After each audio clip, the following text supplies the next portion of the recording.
You ready to dive into the world of winemaking? Always up for a good vintage, especially when it comes with such a fascinating stack of articles. Yeah, someone clearly wants to go beyond just enjoying a glass of wine. They want to understand the art, the science, the whole shebang. It's a whole world unto itself, isn't it? That's what makes these deep dives so fun.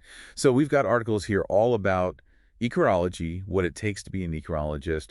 I mean, we're talking about the people who turn grapes into, well, Into an experience, really. right. It's not just grape juice, it's this whole process. They're like conductors of an orchestra in a way, these ecologists. That's a great way to put it. I mean, think about it.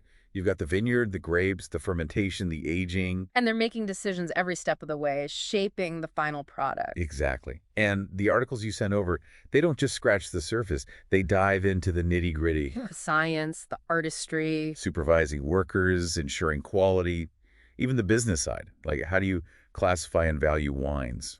It's a multifaceted role, that's for sure. It's not just about having a refined palate, though that certainly helps. So then let's talk about that, the day-to-day life of an enologist.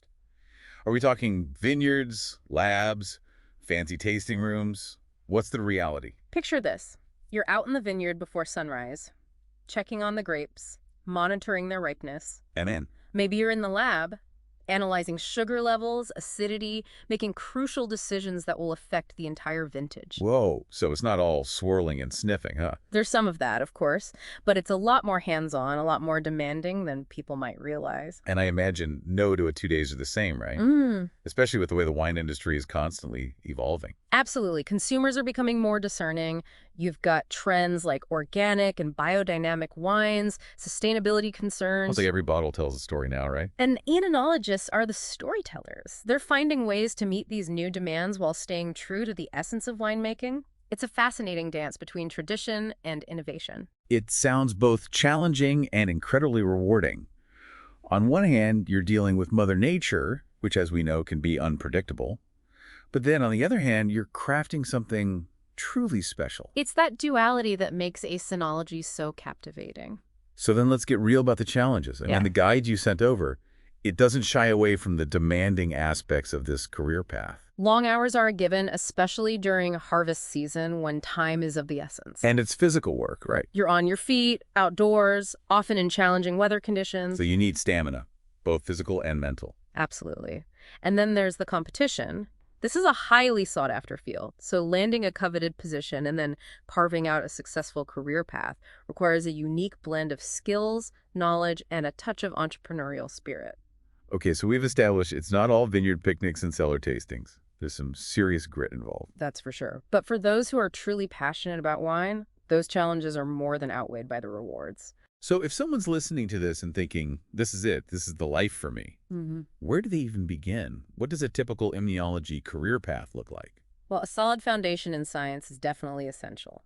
The guide you shared recommends a bachelor's degree in enology, viticulture, or a related field like food science or chemistry as a strong starting point. It makes sense. You've got to understand the chemistry behind fermentation, the biological factors influencing grape growth. It's amazing how much science goes into every bottle. Right. But it's not just about textbook knowledge, is it? I mean, the guide also emphasized the importance of practical skills. Absolutely. You need to be comfortable getting your hands dirty, both literally in the vineyard and figuratively in the lab. So you've got to be willing to learn by doing, not just by reading. Precisely. Even with all the technological advancements we have today, winemaking still requires a keen sense of touch, smell, and taste. You're making judgment calls based on subtle aromas, visual cues, how the wine feels on your palate. That comes from experience. Like the guide mentioned, critical thinking is key for enologists. You need to analyze data, troubleshoot problems, make decisions that could impact an entire vintage. Imagine you're in the middle of fermentation and suddenly the temperature spikes unexpectedly. Uh-oh. You have to think on your feet, understand the potential consequences, and take swift action. That's critical thinking in action. So you've got your science background, your practical skills, your ability to stay calm under pressure. What other qualities did the guide highlight as being essential for success in this field? Communication.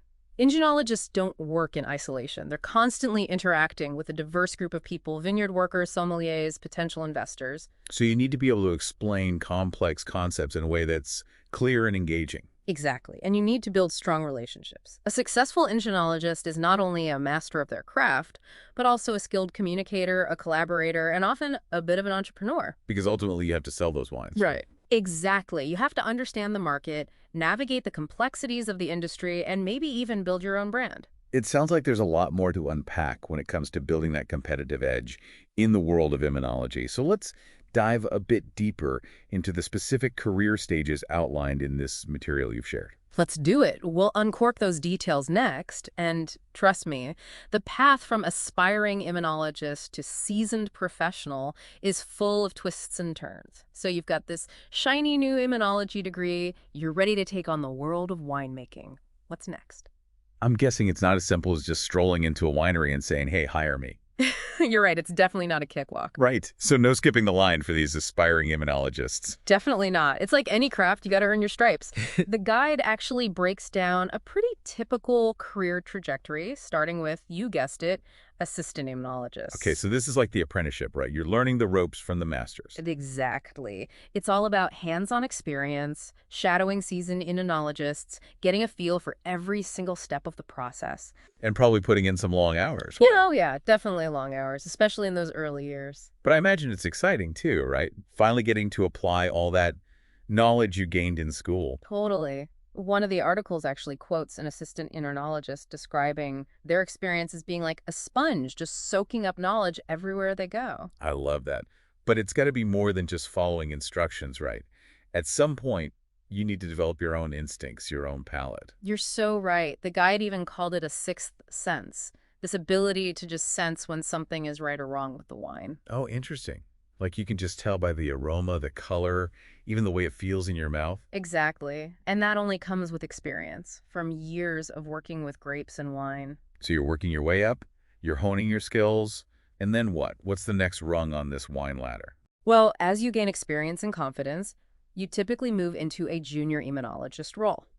This is where you get a bit more autonomy, maybe start overseeing a small team, making recommendations, experimenting a bit more. So like a stepping stone to becoming the maestro, but you're still learning and growing. Precisely. What kind of responsibilities would a junior immunologist have?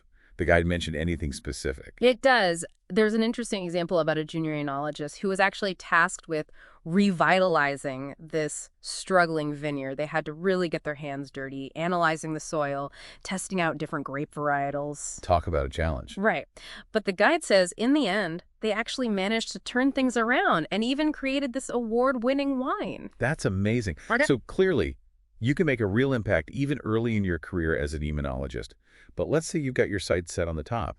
You want to be the head honcho, the ultimate decision maker. Yeah, that's the senior immunologist role. So what does it take to reach that level? Well, first and foremost, years of dedication and hard work. No shortcuts. No shortcuts in winemaking. You really have to pay your dues, hone your skills, develop that almost intuitive understanding of the entire process. And then once you've reached that level of mastery, what's it like to be a senior entomologist? You're basically the conductor of the orchestra. Exactly. You're responsible for the entire symphony of flavors, Yeah. from grape to bottle. No pressure, right? None whatsoever. But seriously, it's a huge responsibility. You're making decisions that don't just impact the current vintage, but the future of the winery. So you're not only a winemaker, you're a visionary, a leader. Absolutely. You need to have that big picture thinking, that ability to anticipate trends and ensure the winery stays ahead of the curve. Okay, so you've put in the years, you've paid your dues, you've got the experience, the palate, the vision. There's still one crucial hurdle, right? Actually landing the job. Yes, the job hunt. And I'm guessing the competition is fierce for these immunologist positions, especially at the senior level. You are not wrong. That's where this material on RoleCatcher comes in. Oh yeah, we haven't even gotten into that yet. It's fascinating stuff. It's not just about having a fancy resume anymore. It's about navigating this whole digital landscape. So what's their secret sauce? How do you stand out in the crowded world of Oenology job hunting? Well, they really emphasize the importance of tailoring your CV, like literally crafting it for each specific job you apply for. Okay, so no more generic resumes. It's got to be personalized, showcasing the skills and experience that align with each specific winery's needs. Exactly. And get this, they actually have AI-powered tools that help you do just that. So AI for your CV, that's pretty wild. But it makes sense, right? I mean, it's like having a secret weapon in this whole job hunting game. Exactly. And it's not just about keywords, it's about telling your story in a way that resonates with those hiring managers. It's like we were saying before, every bottle of wine has a story. Well, so does every Oenologist, right? Exactly. And speaking of stories, we were talking earlier about these emerging trends in winemaking, organic and biodynamic wines, all this talk about sustainability. It's a whole other layer to this whole career path, isn't it? Totally. And I think it's really cool how consumers are becoming so much more conscious about where their food and drinks come from, the impact it has on the environment. Absolutely. And that's definitely trickling down to the world of wine. People want to know, are these grapes grown organically? Are they using sustainable practices? Right. It's not just about the taste anymore, it's about the values behind the bottle. Exactly. And for humanologists, that means a whole new set of challenges and opportunities. So let's dig into that a bit. What are we talking about when we say organic wine? It's more than just ditching the pesticides, right? Right. It's a whole philosophy, really. It's about working in harmony with nature, not against it. So what does that look like in practice? Like, give me an example. Well, instead of relying on synthetic fertilizers, you're using natural compost to enrich the soil. You're encouraging biodiversity in the vineyard, maybe even bringing in animals to help with pest control. Okay, that's pretty cool. But I imagine it's not always easy, right? Mother Nature can be unpredictable, to say the least. You've got that right. It requires a deep understanding of the ecosystem, a willingness to adapt, to work with nature's rhythms instead of trying to impose your own. So you're almost like an ecologist as much as you are a winemaker. Exactly. And that's what makes it so interesting.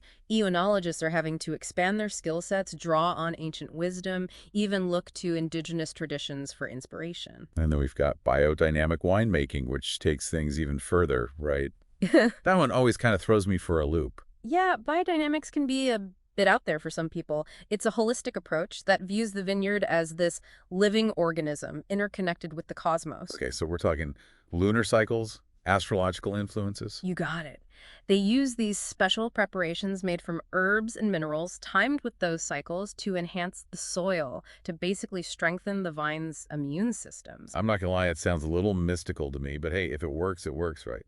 Right. And there's actually a growing body of evidence that suggests biodynamic practices can lead to healthier vines, more resilient vineyards, and ultimately better tasting wines. Okay, I'm intrigued. So we've got organic, biodynamic, both focused on sustainability, working with nature. What's the catch? Well, the main challenge is that these practices often mean lower yields, higher production So it's costs. a trade-off, right? You're prioritizing quality, sustainability, but it comes at a price. Exactly. And then, of course, there's the whole issue of climate change, which is already having a huge impact on vineyards worldwide. The guide mentioned that, about how erratic weather patterns and droughts are really throwing a wrench in things. Yeah, it's a major concern. Intrologists are having to adapt, experiment with drought-resistant grapes, come up with creative irrigation solutions. It's a whole other layer of complexity in an already demanding field. It really highlights how interconnected everything is, doesn't it? Yeah. The health of our planet directly impacts the future of winemaking. It absolutely does. And on that note, it's been incredibly encouraging to see so many oenologists stepping up, becoming advocates for sustainable practices, responsible land management. They're not just making wine, they're protecting its future. That's really cool to hear. And amidst all these challenges, we're also seeing these amazing technological advancements in the industry, right? Oh, absolutely. Remember we were talking about RoleCatcher? Right, using AI to help you land that greenenology job. Exactly. But it's not just on the job hunting front. Technology is revolutionizing the way wine is made, from vine to bottle. Like that precision viticulture thing the guide mentioned. I was kind of curious about that. It's fascinating stuff. Think drones flying over vineyards, collecting data on vine health, soil sensors measuring moisture levels, all this information feeding into sophisticated software that helps oenologists make more informed decisions. So it's like giving them a superpower, right? Like they Yeah. can see and understand the vineyard in a whole new way. Exactly. And who knows what other innovations are just around the corner? It's an exciting time to be part of this ever-evolving world. It really is. We've covered so much ground in this deep dive. The science, the artistry, the challenges, the innovations. But ultimately, it all comes back to the wine itself. That magical elixir that brings people together. Exactly. And for anyone listening who's feeling inspired, who's thinking, maybe I could be an econologist, I say go for it. Absolutely. Embrace your curiosity, nurture your passion, and who knows, maybe someday we'll be toasting with a glass of your very own vintage. Cheers to that. And there you have it, another deep dive complete. We'll see you next time. Thirsty for knowledge.